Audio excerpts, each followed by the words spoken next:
Selamat malam Mbak Audrey, selamat malam kepada smart listener, selamat menunaikan ibadah puasa dan kalau di daerah Jakarta sekitarnya nih kayaknya lagi macet-macetnya nih. Soalnya Betul. saya juga dalam posisi secara statistik lebih lama ini untuk nyampe pulang. Mungkin dikarenakan juga banjir Ya, ya Mas ya, yang terjadi di beberapa titik betul, betul, yang mungkin masih dalam betul. Itu pasti penanganan ya. akan menghambat sekali ya.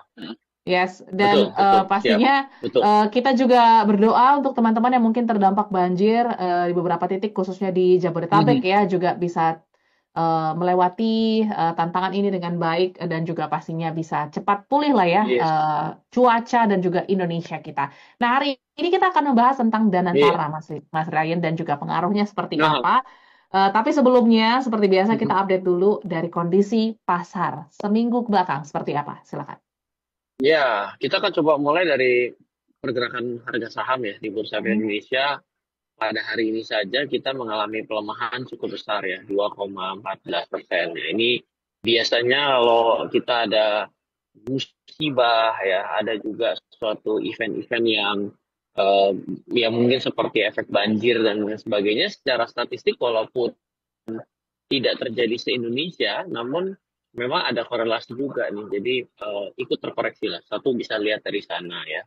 Yang kedua juga kita melihat secara global ini juga adanya pelemahan terkoreksi terkait dengan bursa saham ya. Jadi memang pada hari ini kita terkoreksi cukup tajam yaitu 2,14% ditutup di level 6.380. Jadi pada satu minggu sebenarnya kita berada di titik tengah antara pembukaan dari minggu lalu dan juga pergerakan satu minggu terendah lah seperti itu. Nah, kalau kita perhatikan sebenarnya kita dalam satu minggu itu kita terkoreksi 3%, 3,14 tepatnya, dan secara satu bulan kita sudah terkoreksi 9,8. Nah, dalam waktu 6 bulan terakhir pun kita sebenarnya sudah meninggalkan eh, area hijau lah boleh dibilang terkoreksi 15%. Jadi memang tone-nya dalam 6 bulan terakhir itu kita mengalami koreksi secara terus-menerus seperti itu. Nah, mungkin kita akan coba bergeser dulu ke pergerakan harga emas ya. Jadi Oke. ada pergerakan harga emas dunia ya, di mana pergerakan harga emas dunia saat ini di level kisaran 2.900-an, 2.920 dan ini sudah mulai rebound kembali. Kalau mengikuti Halo, Mas Ryan? Halo? Oke, sepertinya ya sedikit. gimana Halo? di situ ya ya ya gimana Oke, Mbak Audrey? sempat terputus tadi Eh, Mas, harga Mas rebound sampai di situ ya tadi. Silakan. 2.920 mulai menguat selama 2 hari, artinya eh, penguatan. Nah, ini juga biasanya kalau emas mengalami penguatan ini ada isu-isu terkait dengan global yang membuat para investor pasar modal dan juga para pelaku pasar ini khawatir. Nah, salah satunya mungkin kita bisa lihat pada hari Sabtu kemarin ya, kita melihat ada pertemuan dari Presiden Donald Trump dengan Presiden Ukraina. Nah, di Hmm. situ terasa sekali adanya ketegangan ya, di mana Ya. kayak reality show ya, kita nontonnya benar-benar pertemuan tersebut bahkan ada drama ngusir-mengusir gitu ya, Mhm. tidak dilanjutkan dengan jamuan makan, itu kan menjadi suatu simbol bahwa memang adanya hal yang tidak berjalan dengan baik, ya kan? Kalau kita lihat itu menjadi sesuatu yang cukup panjang lah. Makanya tone-nya harga emas rebound juga bisa jadi dari situ kita bisa lihat. Nah, yang menarik sebenarnya juga kita lihat dari pergerakan harga kripto. Harga kripto itu up and down dalam waktu yang sangat singkat ya. Bahkan salah satu koin atau token yang terkenal ya. Let's say kita bisa bicara Solana dan Cardano. Itu Mhm. pada weekend kemarin tuh lompat bahkan sampai eh, hampir 100%, 50% ya kemarin Oke. Ya. lompatannya. Itu karena adanya informasi dari Donald Trump yang mau menjadikan ini sebagai reserve ya, yaitu ada Bitcoin, Ethereum, XRP, Solana dan juga Cardano. Tapi pada hari ini terkoreksi besar-besaran. Jadi ada aksi short yang cukup besar di pasar kripto yang mungkin banyak pelaku yang mungkin hari ini malah rugi nih mengambil posisi kemarin seperti itu. Yes, yes, yes. Oke, seperti itulah kondisi pasar selama seminggu ke belakang. Nanti kita akan bahas juga Mhm. ya, Mas Ya, Ryan. Mungkin ya, pengaruh Danantara ini apakah juga ada efeknya gitu ya, ya, dari ya, ya. diluncurkannya terkait saham dan lain sebagainya. Setelah yang satu ini, soal listeners, kita akan bahas. Tetaplah bersama kami.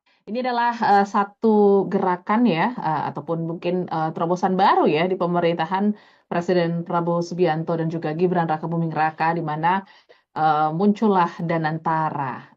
Dan pastinya ini eh, cukup pro dan kontra. Cuman kita mau pahami lagi lebih dalam sebenarnya bagaimana pengaruh Danantara sendiri untuk perekonomian Indonesia. Dan sudah seminggu nih, Mas Ryan mungkin boleh update Ya. sedikit ya dari Danantara ini sebenarnya seperti apa dari sejak peluncuran sampai dengan tanggal 4 ini. Ya, kita lumayan banyak ya di timeline ya, baik yang berusaha melihat secara positif dan juga yang against karena Mhm. khawatir. Kembali lagi sebenarnya orang yang menentang mungkin ada kekhawatiran seperti itu karena ya dalam waktu 1 minggu terakhir ini juga banyak isu-isu negatif yang memang mencemari kepercayaan kita terhadap perusahaan BUMN, iya nggak sih? Oke, ya. Kita terakhir dengar bicara mengenai selama ini kita udah bayar mahal buat bensin gitu ya. Mhm. Nggak taunya yang kita dapatkan tidak sesuai. Ya. Ternyata tercampur sehingga menjadi ada keraguan-raguan bahwa pada hari ini yang kita beli itu apa. Ini Mhm. kan adalah produk kan. Sebenarnya kan semua yang ditawarkan ke masyarakat itu ya cuma dua pilihannya. Kalau tidak barang akan berbentuk jasa. Seperti itu. Nah, sekarang kita bicara mengenai Danantara.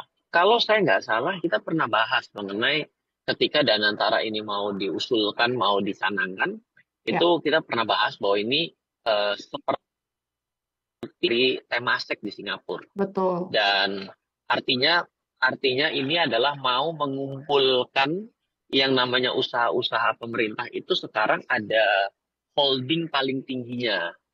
Mhm. Nah, mungkin begini sekarang buat smart listeners ya.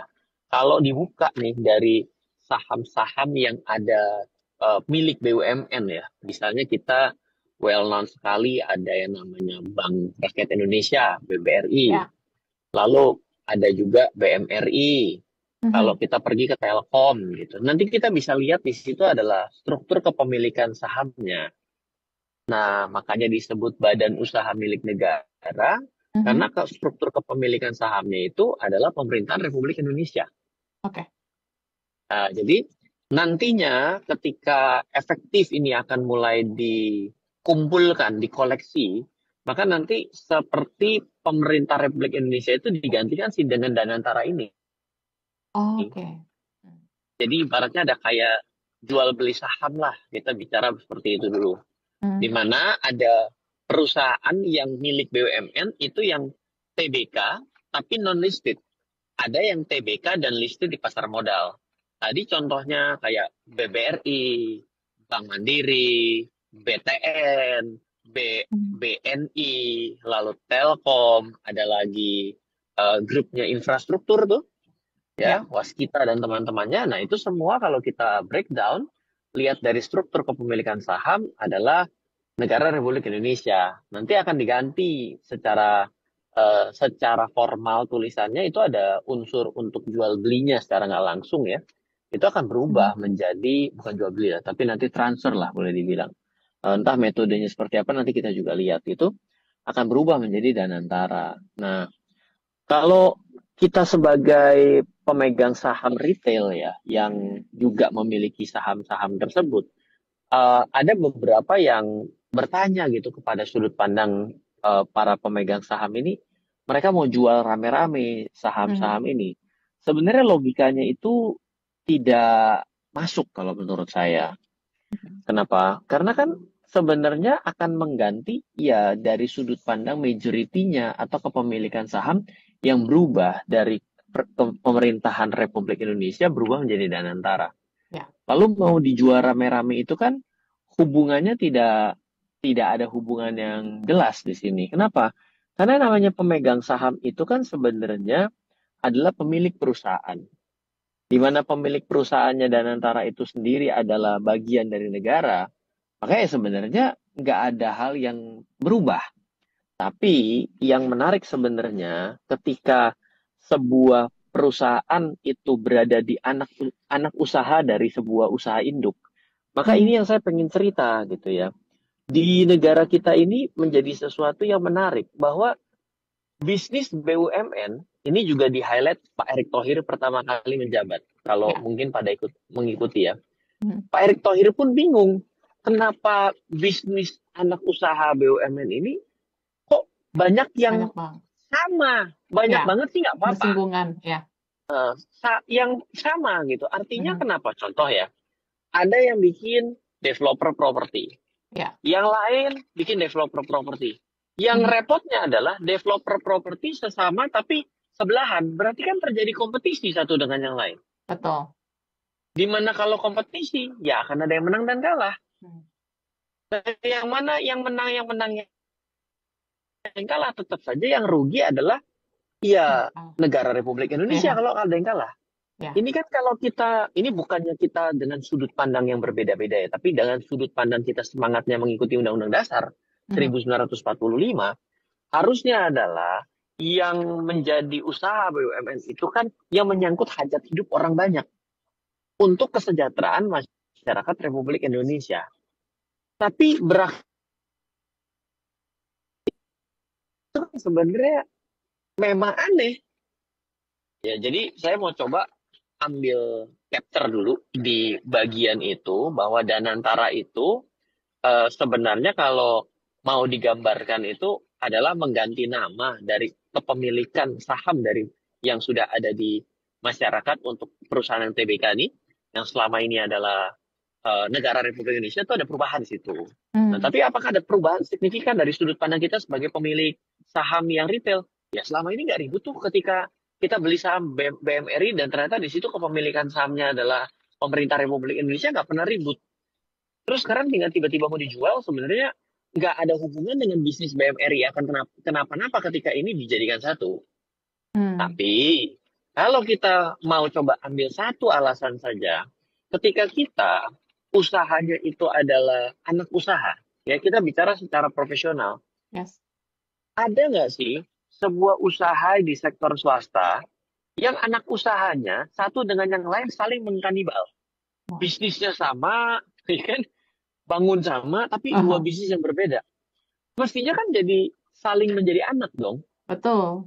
agar saling mendukung. Betul. Ya. Nah, disinilah terjadi sesuatu yang menarik ketika kita berbicara mengenai struktur usaha BUMN dengan anak-anaknya. Mhm. Di mana anak-anaknya ini adalah juga sama-sama kepemilikan negara, tapi mereka satu dengan yang lain itu compete each other. Yang sebenarnya kalau dari sudut pandang saya dari dulu saya juga bilang begini, ini semangat untuk hajat hidup orang banyak dengan undang-undang dasar sebelah mana ya? Kan jadi gitu ya. Karena kan pasti salah satu ada yang menang ada yang kalah nih ketika bersaing. Betul. Iya, Mhm. kira-kira Mhm. tuh poin awalnya dan antara tuh saya mau ambil highlight dari poin itu. Mhm. Oke. Tapi melihat mungkin, apa ya, kesiapan Indonesia sendiri, Mas, untuk mengelola sovereign wealth fund ya, Mm-mm. dari negara kita sendiri, apakah memang sudah matang nih, Mas, kalau kita luncurkan di momen tahun 2025 ini ya, untuk mungkin tujuan ekonomi 8% ya, di pemerintahan sekarang? Ini yang jawab pasti telepon Pak Erick Thohir kali. Ini sudut pandang ya, sudut pandang pakar investor, Iya. silakan Mas Ryan. Saya menjawabnya gini ya. Yang saya bilang itu untuk memperbesar laba. Itu Mhm. sebenarnya laba kan tuh pertumbuhan juga dong. Ya. Artinya kan kalau memperbesar laba itu kan resepnya cuma dua, bermain dari pendapatan dan biaya. Oke. Ya kan? Biayanya sama, pendapatannya tambah. Lah ya iya, labanya membesar. Mhm. Pendapatannya nggak nambah tapi biayanya berkurang, ya membesar. Kan Mhm. permainannya dua. Yang lebih mantap lagi kalau bisa pendapatannya nambah, labanya turun. Ya. Biayanya turun, Ya. labanya tambah gede. Mhm. Nah, kalau kita lihat ya, dari sudut pandangnya jangan dibawa ke tempat lain dulu. Kalau kita mempelajari ekonomi itu kan belajar tuh kata-kata ceteris paribus tuh sejak SMP saja tuh ya. Kita Mhm. nggak bisa menggocek semua variabel. Kalau kita lihat dari sudut pandang efisiensi dan memungkinkan dengan menjadi anak usaha dari induk super besar yang namanya si Danantara ini gitu ya. Ini kan adalah mengelola sesuatu yang besar, bahkan kita jadi terbesar keempat loh. Kalau Oh, nggak salah ya, ya. Sovereign-nya itu menjadi terbesar keempat di Empat. dunia yang Hmm. lebih besar daripada Temasek. Artinya kan ketika kita sama-sama anak, ya kan, secara otomatis kan akan berbeda sudut pandangnya bahwa kita sesama anak ini harus saling mendukung dan harus saling bersinergi di sini. Hmm. Ya, dan di sini mungkin akan terjadi efisiensi. Ya. Contoh ya, kita ambil ilustrasi gini. Ada dua buah usaha anak BUMN yang ternyata kedapatan menjadi developer properti di suatu daerah. Mhm. Di sama daerahnya tetanggaan. Nah, tadinya kan mereka bersaing. Ya. Mereka berubah sekarang tidak lagi bersaing umpamanya. Oh ya, berarti kalau gitu kita join yuk untuk marketingnya.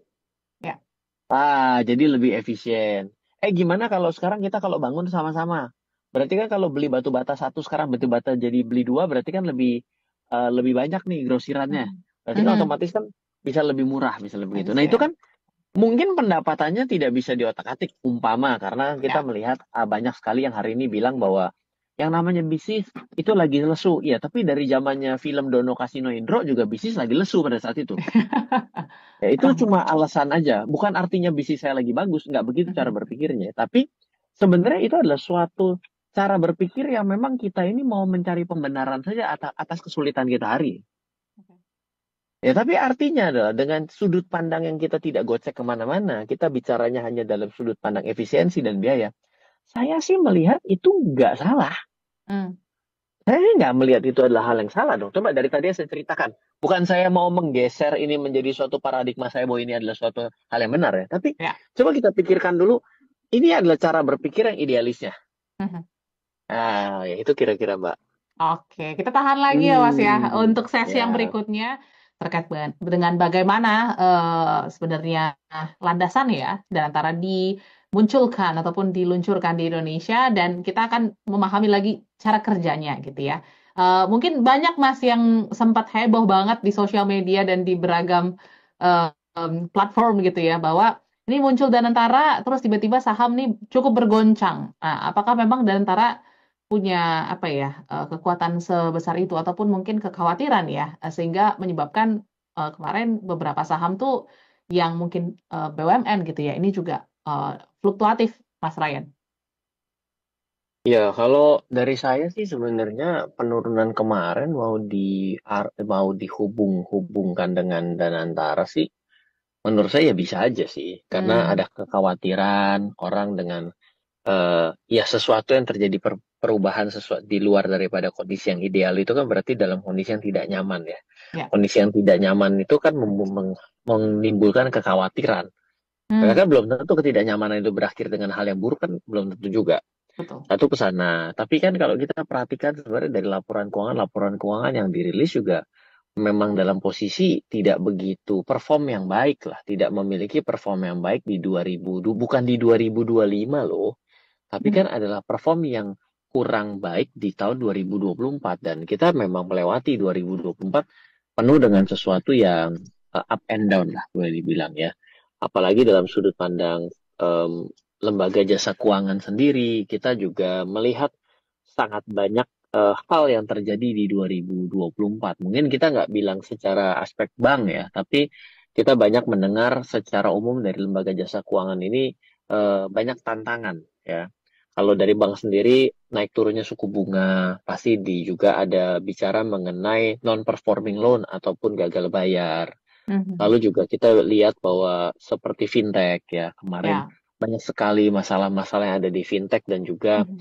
eh, company startup unggulan yang semula kita lihat unggul sekarang kok melesat gitu kan. Nah, Mhm. itu ya sebenarnya secara umum memang banyak tantangan terjadi gitu. Nah, itu yang sebenarnya yang lebih reasonable dijadikan Oke, sebuah alasan alasan. Mhm. kenapa harga saham rontok daripada Danantara itu sendiri menurut saya. Mhm. Oke. Dan ini juga berkaca ya Mas, seperti yang Mas Ryan sampaikan bahwa kan Danantara ini mungkin ada kans ya untuk membuat ekonomi membaik dan bahkan dikatakan nih ya oleh istana gitu, ini akan membuat Indonesia semakin mandiri, Mas, nggak bergantung sama investasi asing. Nah, memang seperti apa nih kinerjanya? Apakah memang benar-benar tidak membutuhkan investasi asing untuk meningkatkan ekonomi, khususnya dari Danantara sendiri, Mas Ryan? Em, ya, ini statement ini juga perlu kita mintakan penjelasan lebih lanjutnya ya. Artinya kan Oke. begini, kalau kita mau membuat sesuatu, mendirikan sesuatu, itu kan sebenarnya kita tahu ya sumber daripada cara membangun itu ya adalah dari penerimaan pajak, ya kan, Hmm. ataupun pendapatan dividen yang memang menjadi pendapatan. Kalau dividen dibayarkan dan pemegang sahamnya adalah Danantara, kan secara otomatis Danantara akan mendapatkan income dong dari anak usahanya. Ya. Artinya kan kalau ada sebuah anak usaha dari Danantara nanti dan termasuk dari anak-anak usahanya dari anak usaha tersebut, maka Mhm. kan ada namanya laporan keuangan yang konsolidasi dan Betul. ternyata mendapatkan sebagai laba. Maka labanya kan naik ke atas kalau dibagikan. Ya Yes. berarti ya betul, itu bisa dijadikan sebagai bahan pembangunan selanjutnya bagi Danantara sendiri. Mhm. Nah, terus kalau misalnya masih kurang dari pemerintah untuk membangun dari pajak, lalu dari pendapatan yang performnya bagus juga, lalu dari mana lagi? Ya bisa dengan cara apa ya? Anak usaha itu dilakukan right issue. Kan right issue kan Oke. penerbitan saham baru. Penerbitan Ya. saham baru itu ya akan menghasilkan uang baru toh. Mhm. Ya, tapi kalau bicara ternyata yang menyerap penerbitan saham baru itu bukan orang lokal tapi adalah investor asing, lah ya pada akhirnya ya asing juga, Hmm. ya kan? Atau kita juga bisa lihat bahwa apakah ada investasi direct kepada Danantara kan bisa jadi juga. Oke. Dari mana yang investasi? Nah, itu kan akan menjadi pertanyaan. Mhm. Yang investasi ke Danantara misalnya adalah Ryan. Oh ya sudah, berarti kan lokal kan gitu. Tapi kalau ternyata dari luar negeri, ya akhirnya juga asing lagi Mhm. gitu. Makanya menjadi suatu hal yang menarik ketika dipasang menjadi Danantara, membuat kita bisa menjadi mandiri dalam sudut pandang eh, memiliki dana untuk diinvestasikan. Ini menjadi suatu hal yang menarik gitu. Karena pada akhirnya kalau kita mau membangun, kita perlu duit. Nah, Ya. duit datangnya dari mana? Ya tadi itu sudah kita breakdown. Mhm. Itu kira-kira. Oke. Dan seperti Mas Ryan katakan tadi ya, bahwa Danantara ini kan diharapkan menjadi apa ya, proses efisiensi dan efektivitas pengelolaan aset negara. Nah, tapi Mm-mm. di sisi lain untuk Danantara sendiri, apa Mas hal positif yang mungkin bisa kita dapatkan sebagai masyarakat Indonesia? Mungkin peningkatan lapangan pekerjaan atau ada hal lain, Mas? Oh ya, sorry tadi saya Hmm. ini mungkin ada teman saya nih yang ikut siaran nih. Ya thank Oke. you, dia bilangin bahwa sifatnya bukan jual beli tapi untuk Danantara itu nanti in-bank. Jadi artinya adalah Oke. aset atau sahamnya akan masuk ke Danantara itu sebagai setoran modal lah, ibarat seperti itu. Hmm. Oke. Iya, Ya, jadi ya. bukan jual beli ya. Tadi saya Mhm, mhm. belum ngeh di poin itu. Ya. Oke. Nah, tadi jadi sorry tadi Mbak Audrey boleh ulang? Oke, tadi kan kita sampaikan bahwa Danantara ini tujuannya untuk efektivitas dan efisiensi Ya. pengelolaan aset ya Mas ya, aset Mm-mm. negara. Selain itu ada efek positif apa Mas yang mungkin bisa kita dapatkan dengan diluncurkannya Danantara di Indonesia Mas? Em, saya rasa sih kalau pengelolaannya itu dengan sudut pandangnya ada satu badan lah boleh dibilang yang memang mengelola bisnisnya, Mhm. bisnis yang terkonsolidasi itu memang kadang-kadang memudahkan untuk dalam melakukan koordinasi. Oke. Kalau misalnya begitu terlepas satu dengan yang lainnya, secara nggak langsung kan munculnya secara mindset ini adalah contoh kita punya 4 bank BUMN besar di Indonesia lah, Mhm. ya. Ya. Lah ya empat itu kan juga sama tuh ada di deretan TBK juga. Mhm. Secara nggak langsung tuh seperti ada persaingan kan. Betul. Iya, nah Ya. itu mungkin akan menjadi lebih lebih lebih tidak terasa seperti itu karena memang ya harusnya kalau kita bicaranya mau melayani masyarakat Indonesia, ingin terjadinya namanya literasi, mau terjadinya inklusi, mau menjadi suatu pembangunan, itu kadang-kadang memang perlunya sebuah koordinasi yang baik. Nah, ini mungkin dengan seperti ini akan menjadi lebih cepat gitu ya. Tapi ya kembali lagi, jangan lupa kadang-kadang kita ini kan terbatas dengan mindset lama, Mhm. ya kan? Jadi ada satu pengalaman menarik saya ya di dalam 2 minggu terakhir ini. Oke. Saya dalam sistem yang saya set up di dalam salah satu perusahaan saya itu, saya akhirnya harus mengganti sebuah teknologi di dalamnya. Mhm. Perusahaannya belum lama berdiri, baru 2 tahun. Ternyata mengganti teknologi itu, walaupun kita dalam organisasi yang kecil, itu pengorbanannya cukup besar. Nah, saya jadi ngobrol sama partner saya dan tim saya, oh pantesan ya, kenapa sebuah perusahaan yang sudah besar kita bilang, ih kok dia jadul banget sih, Mhm. ngubah sistem kayak gitu, kenapa udah tahu jelek, kenapa dilanjutin ya? Karena Oke. memang ternyata untuk yang perusahaan kecil aja mengubah sistem saja, itu pengorbanannya besar. Hmm. Kenapa besar? Ya. Kita harus mematikan server kita dalam 1 jam. Dan mematikan server itu buat kita yang kecil saja, itu sudah berasa sekali. Lah ya sekarang apa kabar kalau dia misalnya 500 kali lebih besar, berarti kan rasa kehilangan dengan mematikan server 1 jam itu, pasti mungkin bukan 500 kali lipat rasanya, tapi mungkin 1000 kali lipat rasanya Ya. kan. Mhm. Mhm. Nah, itu tuh ada. Nah, itu kan sebenarnya bukan bicara mengenai gampangnya koordinasi, Ya. tapi memang ada aspek-aspek lain yang memang tidak segampang itu. Mungkin saja dengan didanantarain, bahasa saya Oke. didanantarain, Dinantarain. mungkin itu Heeh. mungkin itu bisa berkurang sebagian, ya sebagian mungkin nggak besar gitu, tapi ya worth to try juga daripada kita melanjutkan sesuatu. Kan begini, kalau kita udah tahu sesuatu yang sifatnya jalan modelnya kayak begini, kita jalanin terus, ya hasilnya ya gini gitu ya. Dengan Mhm. mungkin diubah sebuah polanya mungkin menghasilkan suatu hal yang berbeda sih ya, bisa jadi orang bilang gini ya, tapi jangan Indonesia dong taruhannya lah, terus bagaimana lagi ya kan, ini kan memang mengelola negara ya. Mhm. Ini menjadi sesuatu yang menarik untuk kita lihat apakah metode ini akan menjadi works, ya kan?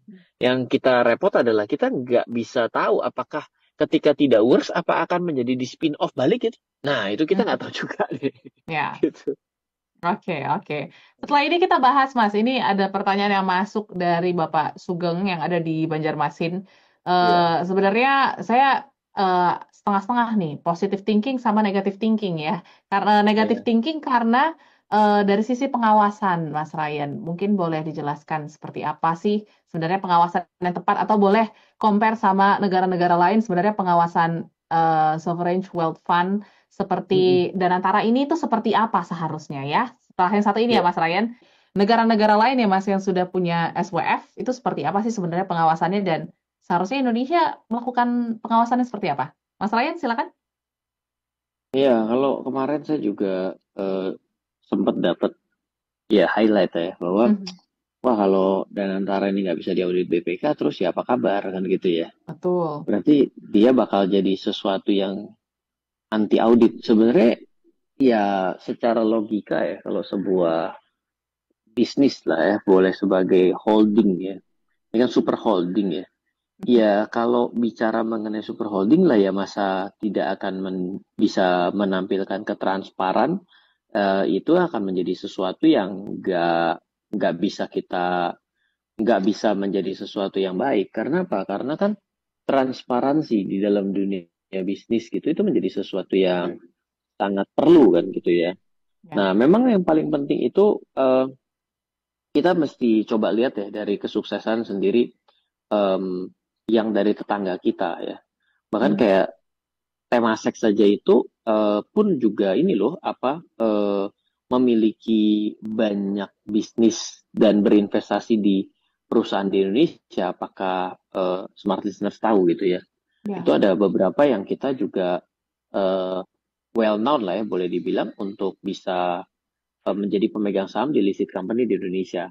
Nah itu kan berarti kita bisa melihat ya bahwa hal seperti ini menjadi sesuatu hal yang baik. Nah, sendirinya juga diawasi ya tentunya akan ada proses audit. Dan tinggal kalau audit ini siapa yang akan melakukan. Oke. Seperti Mhm. itu. Ya. Oke. Mas Ryan masih bisa mendengar suara kami? Cek, cek. Ya, ya, ya, Oke. bisa, bisa. Oke, oke. Oke. Aman ya? Oke, Ya, ya. selanjutnya aku bahas pertanyaan dari Ibu Rita yang ada di Jakarta Timur ya. Eh, Mhm, Mas Ryan izin tanya terkait dengan Danantara. Ini kan BUMN yang akan dikelola gitu ya. Tapi apakah mhm. ada possibility gitu ya, perusahaan-perusahaan lain nih ya yang swasta mungkin bisa masuk ke Danantara atau seperti apa? Saya masih belum paham. Silakan Mas Ryan. Mestinya sih karena ini adalah eh, un- kalau dilihat ya pertama kali ini kan yang akan menjadi eh, mengagregat lah, Hmm, mengumpulkan itu adalah perusahaan-perusahaan BUMN ya. Kita ya. bisa tahu Telkom ya, lalu juga bank-bank BUMN kita itu kan Hmm, menjadi yang menjadi highlight ya, yang harus masuk kan di bulan Maret kalau nggak salah gitu. hmm, Tapi di kemudian hari itu ketika kita bicara mengenai kepemilikan saham ya, sebuah usaha yang nanti dibeli sahamnya gitu ya, itu secara otomatis ya bisa saja menjadi bagian daripada Danantara, perusahaan misalnya perusahaan swasta gitu ya, ya. lalu dibeli, ya kan bisa saja untuk menjadi kepemilikan Danantara.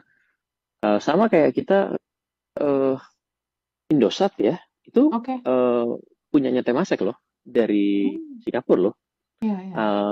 Eh, Indosat bank itu saya nggak tahu nih, Danamon masih nggak ya Temasek? Ya itu juga gitu. Oke. Jadi ya bisa saja itu kan awalnya dibuat sama untuk tujuannya di negara Singapura Mhm. untuk mengumpulkan usaha-usaha di sana yang sifatnya adalah pemerintah lalu usaha negara kan. Lalu Ya. kan sekarang bisa membeli bahkan swasta nyebrang lagi, nyebrang Mhm. nyebrang negara kan gitu. Yes. Oke, oke. Itu dia ya. Ibu Rita, terima kasih responnya. Mungkin aku baca lagi nih dari yang paling jauh ya, dari Medan ya. Ada Oke. Bapak Abizar eh, Mm-mm. yang bertanya, berarti kalau ngomongin tentang ekonomi Indonesia 8%, apakah possible Mas dari Danantara yang diluncurkan? Silakan Mas Ryan. Eh, Pertumbuhan ekonomi di Indonesia itu kan sebenarnya juga banyak aspek ya, bukan Yang cuma faktor ya. ya artinya bukan hanya si menjadi ada di Danantara Mhm. sendiri gitu, tapi kembali lagi kita juga mesti ngelihatnya apa? Iya, apakah eh, internasional itu juga dalam posisi yang bullish gitu? Karena kita melihat di sini banyak sebenarnya kalau dibilang zaman semakin sulit, saya pribadi itu selalu berusaha untuk tidak pernah menaruh itu di dalam kepala saya. Kenapa? Karena ketika Mhm. kita membuat statement itu, kita membuat jadi nyaman atas kesulitan kita hari ini. Ya, Iya dong. Ketika kita ya. bilang, aduh kenapa ya saya kok kayak gini? Ah, zamannya juga lagi susah. Ya, itu kan hanya membuat suatu pembenaran saja bahwa ya memang orang lain juga lagi susah kok. Itu Mhm. sama seperti ketika waktu kita dapat nilai jelek di sekolah. Lalu kenapa kamu dapat nilai jelek? Oh, jangan khawatir. Mayoritas di kelas saya juga dapat nilai jelek tuh. Tapi kan ada yang dapat bagus. Bener nggak? Ya, Itu ya. yang saya cabut dari kepala saya. Nah, tapi kalau kita mau coba untuk melihat kenapa banyak sekali hal yang terjadi pada saat ini sehingga adanya yang disebut dengan perlambatan ekonomi, sebenarnya ada suatu perubahan-perubahan besar dalam hidup kita. Mhm. Yang saya coba untuk amati begini. Dulunya dengan tidak adanya internet, maka banyak sekali penghubung, broker, distributor, atau apapun lah gitu. Ya. Kita bisa bilang namanya tukang sayur depan rumah kita lah Mhm. gitu loh. Itu kan penghubung. Mhm. Dia tidak punya pertanian sendiri. Dia Ya. ngambil dari pasar besar, dia bawa, dia tenteng ke depan rumah kita. Mhm. Tapi kenapa hari ini bisa hilang? Karena ada teknologi. Oke. Berarti otomatis ada periuk nasi yang tershortcut. Nah, berapa Mhm. banyak tuh periuk nasi yang tershortcut akibat pembeli langsung bertemu dengan pihak-pihak yang ada di hulu. Mhm. Berarti kan yang banyak mana yang megang hulu atau banyak mana yang menjadi perantara? Banyak kan yang jadi perantara. Nah, perantara-perantara inilah yang kena papas di sini. Mhm. Bisa jadi itu kita. Ya. Makanya kita sekarang harus berada di hulu, mau tidak Mhm. mau. Kalau kita tidak berada di hulu, secara otomatis kita ada bagian yang bilang, zaman lagi sulit pada hari ini. Ini bukan jadi sebagai pembicara motivator bisnis loh ya.